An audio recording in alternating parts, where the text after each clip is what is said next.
मनुष्य जब से अपने अस्तित्व में आया, अपनी वका, अपना वजूद और धौंस जमाने के लिए लड़ाइयां लड़ता आया। फिर वो लड़ाई चाहे नेज़ों, तलवारों, तीर कमानों या मॉडर्न वीटो बॉम्बयार्ड और ड्रोन टेक्नोलॉजी से हो। वैसे तो मानव इतिहास में बहुत सारी लड़ाइयां हुई, लेकिन पिछली 2 सदियों में 2 यूरोपियन ट्राइबल वॉर्स जो बाद में विश्व युद्ध के रूप में बदल गए, उसमें इस्तेमाल हुई कुछ अनयूजुअल वॉर टैक्टिक्स आपको जरूर हैरान कर देंगी। आइए जानते हैं इनके बारे में। पहले विश्व युद्ध में जहाज का इस्तेमाल किया जा चुका था, लेकिन उनमें से कौन सा वेपन इस्तेमाल किया जाए नहीं पता था, क्योंकि पायलट जब भी गोली चलाता था वो जहाज के प्रोपेलर, जिसे पंखा कहते हैं, गोली उसी में लग जाती थी और खुद का जहाज ही नीचे गिर जाता था।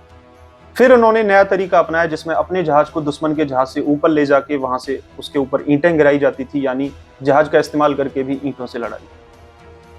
फिर 1913 में सिंक्रोनाइजेशन टेक्नोलॉजी का इस्तेमाल करके एक ऐसी गन का आविष्कार हुआ जिसमें पायलट जब भी अपनी गन से गोली चलाता वो उस प्रोपेलर और पंखे के बीच में से निकल जाती थी। बहुत ही जबरदस्त टेक्नोलॉजी। अब लड़ाइयां सिर्फ फिजिकल नहीं, साइकोलॉजिकल तौर पे भी लड़ी जाती हैं, जहां आप ऐसी टैक्टिक्स का इस्तेमाल करते हैं जिसमें आप अपने दुश्मन का मोरल गिरा देते हैं और वो लड़ाई अपने मन ही मन हार जाता है। ऐसे में जर्मन फोर्सेस ने क्या सोचा कि जहां एलाइड फोर्सेस हैं, खासकर अमेरिकी फौजी हैं, वहां उन्होंने जहाजों से डिफरेंट प्रकार की अडल्ट नेचर की तस्वीरें गिराई जिन पर लिखा हुआ था the woman you left behind, ताकि जो अमेरिकी फौजी हजारों मील दूर अपने घर से ये जंग लड़ने आया है उसके मन में ये ख्याल डाला जा सके कि जो तू मंगेतर, बीबी या गर्लफ्रेंड अपने घर पर छोड़ के आया है वो आज किसी और मर्द के साथ है।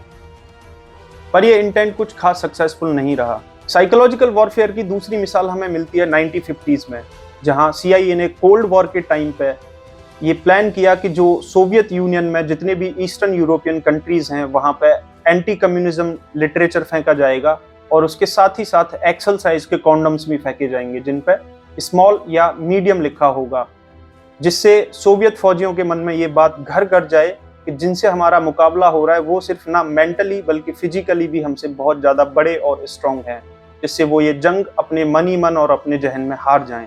लेकिन ये इंटेंट कभी वर्क नहीं किया क्योंकि ये प्लान कभी एग्जीक्यूट नहीं हुआ। चौथा वाकया हमें मिलता है जहां सोवियत फोर्सेस ने सुसाइडल डॉग्स बनाने की कोशिश करी, जहां पे वो कुत्तों को एक विशेष प्रकार की ट्रेनिंग देते थे।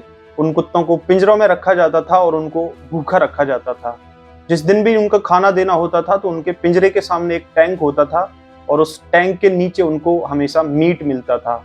और ये प्रैक्टिस उनको कई महीनों तक कराई गई, जिससे उन कुत्तों को हमेशा ये फील होने लगा कि जब भी उन्हें खाना दिया जाएगा तो वो खाना उन्हें टैंक्स के नीचे ही मिलेगा।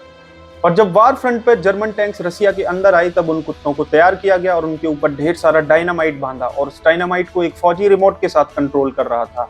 हुआ यूं कि जैसे ही पिंजरे खोले कुत्ते उन टैंक्स के नीचे खाना ढूंढने के लिए गए, लेकिन जैसे ही पास गए और कुत्तों ने देखा कि ये तो वो वाला टैंक ही नहीं है, और उन्होंने फिर पीछे मुड़ के देखा और उन्होंने रशियन टैंक्स को देख के सोचा कि ये वो वाला टैंक है जहां हमें हमेशा खाना मिलता है, और फिर वो भागकर पीछे लौटकर रशियन टैंक्स की तरफ आए। क्योंकि उन पर बहुत सारा डायनामाइट बंधा हुआ था तो रशियन सोल्जर्स ने उन सारे कुत्तों को शूट कर दिया।